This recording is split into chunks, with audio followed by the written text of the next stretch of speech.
My name is Johan, Hi, my name is Mark, and we are from, the IRBuddies. and today we are in the beautiful walls of Intramuros. Mark, what exactly are we here to do? So, for the longest time, the China and Philippine relations is dominated by the issues and conflicts in the West Philippine Sea. So, we're going to interview people about their knowledge about the West Philippine Sea and the ongoing or overdue tension. So, Mark, why do you think these issues are so important? Thank you for that question, Yuan. I think this is important because this is a matter of our national sovereignty. How about you?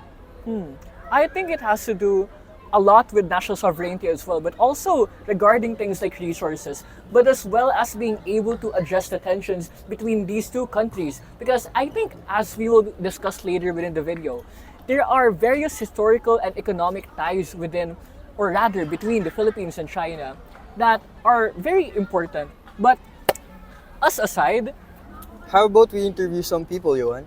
come with us as we poke through these brilliant minds. Let's go.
Pangalan ko John Mark Cabalpin.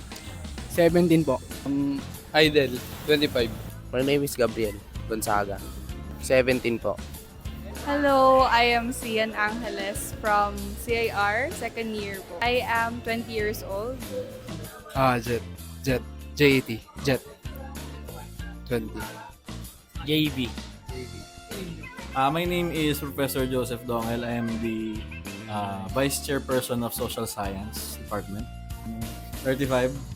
Hi, I'm Miss Hannah. I'm the College Secretary of CIR. 30. Ang alam mo po kasi, yung mga Chinese, inaako po nila yung West Philippine Sea. Pero para sa akin, di tama yun. Di nila pwede kong kunin kung ano yung atin. Dapat binibigyan ng leksyon yun eh. Pero pwede naman natin daanin sa magandang usapan yan. Pero para sa akin, di tama yung ginagawa nilang inaako nila yung kung ano yung amin. Kasi yung feeling namin, hinaakas pa kami. Sarili naming dagat eh.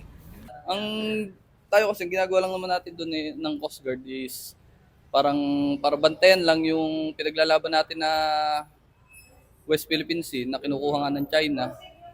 Yun nga dahil ang inaano naman ng China doon kanila daw yun. Pero dahil pinaglalaban nga natin yun, pero hinaharang din naman ng China yung pinaglalaban natin. Kaya yun, binabantayan lang natin kung ano yung para sa atin. Tingin ko, inaagaw talaga ng China yung dagat ng Pilipinas eh. Siguro dahil na rin sa utang ng Pilipinas sa China. Kaya nagagawa nila yung mga ganong bagay. Gusto nilang sakupin yun eh.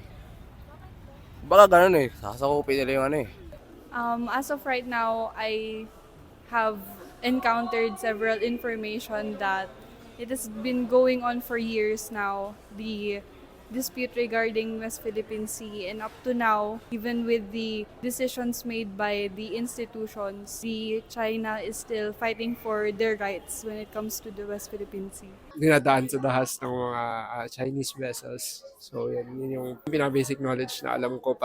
Ba't naman kasi bibigay pa yun dun no? Dapat sa atin naman yun malapit naman kasi sa atin talaga yun Nasa gobyerno rin yun kung ba't nila ibibigay yun. Of course, as a social science and as a Filipino, we need to maintain yung ating pro-Filipino stance. And of course, we always got maintain yung and respect yung decision ng international court pagdating dun sa law of the seas, yung UNICLOS na tinatawag, wherein dapat ay tayo yung merong patan doon sa ating mga territory na nasa West Philippine Sea na nasa loob ng ating exclusive economic zone na tinatawag. Kasi yun ang nakatalaga sa ating batas at ayun yung nakalagay dun sa ating ding constitution na parte siya supposedly ng ating territory.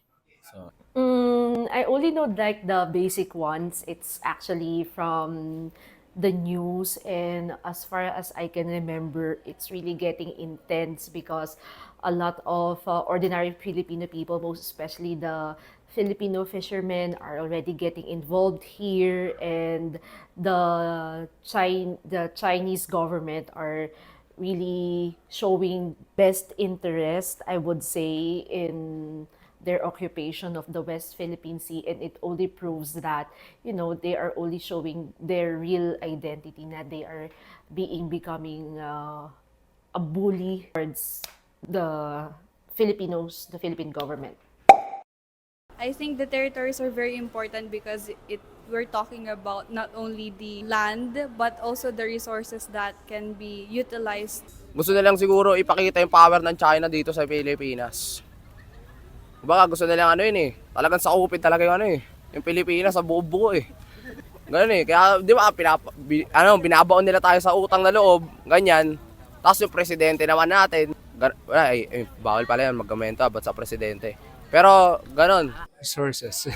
Essentially, resources yun. Definitely resources. Goal ng both sides. Kasi syempre, kung gaano ka-importante ang resources sa isang bansa. So, definitely resources yung pinaka-main reason bakit sila nagtatalo.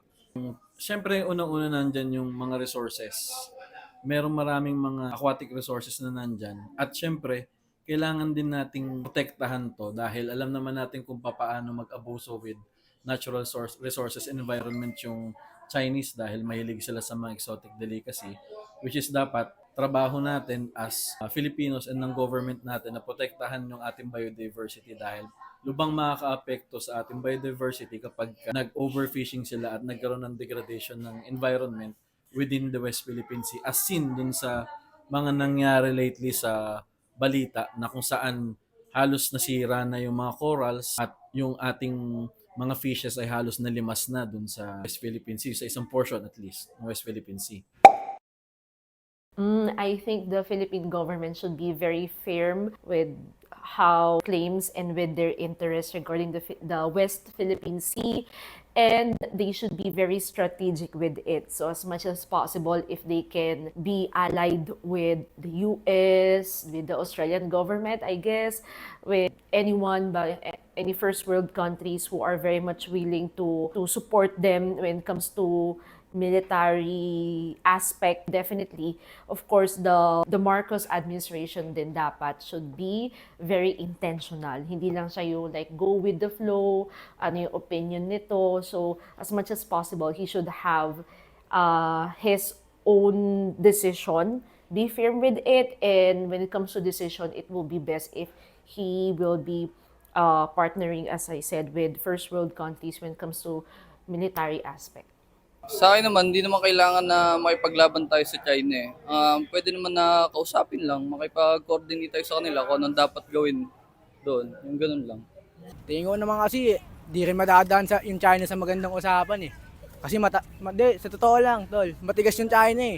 Ilang beses na nakikipag-usap yung presidente, pero feeling ko, hanggat maaaring madaan natin sa magandang usapan, daanin natin. Iwasan natin yung mga gera. Kasi baka maraming mamatay. Dahil natin sa magandang usapan hanggat maaari. The solution with that is kailangan magkaroon ng united stand ang ASEAN, yung Association of Southeast Asian Nations. Kasi kung Pilipinas lang ang kikilos dito, mahirapan talaga tayo given our military capacity at wala rin naman tayong policing power para pigilan yung China. Yung ang mapigilan sila sa ginagawa nilang pagpasok sa ating waters, nahihirapan tayo. Ang kailangan natin, magtulong-tulong yung mga members ng ASEAN na mag-craft talaga ng tinatawag natin na discipline or ng tinatawag natin na behavior sa loob ng exclusive economic zone, in the same time dun sa West Philippine Sea, na kung saan kung magtutulong-tulong kasi yung ASEAN, kaya nating gumawa ng policy at kaya nating mag-impose ng ating policy na yan over China dahil syempre may interest ang China with different ASEAN countries na hindi nila gusto basta-basta na mawala. And as seen doon sa ginagawa ng ibang bansa that they are able to manage yung kanilang exclusive economic zone over sa ginagawa ng China, kaya naman nilang maging aggressive doon sa ginagawa na pagpigil sa pagpasok ng China. It's just that sa atin, medyo included yung politics kasi. Kaya nagkakaroon tayo ng problema. But if we will really have yung unity ng ASEAN sa atin in terms of the West Philippine Sea issue, I think hindi magiging ganoon ka-aggressive ang China when it comes sa pag-invade ng ating mga territories doon ng mga bawat bansa na may claim with the West Philippine Sea. Magandang usap lang yun. Pagalingan na lang magsalita kung ano, makukuha natin uli.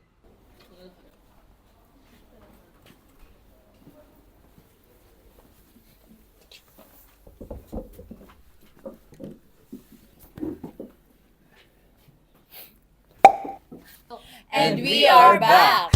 My name is Johan of IRBuddies. My name is Nami of IRBuddies. My name is Zara of IRBuddies. My name is Mark and we are your IRBuddies. So upon the observations of the interviews, I've noticed that they have some similar understanding on the surface level. So how about you, Johan? I actually agree with you. There really was a trend in terms of like the answers that they were all giving out. Remember, we asked like 3 main simple questions. Firstly, what was their like stock knowledge regarding the topic? Secondly, why they thought the topic was important. In this Yes. case, it was the West Philippine Sea.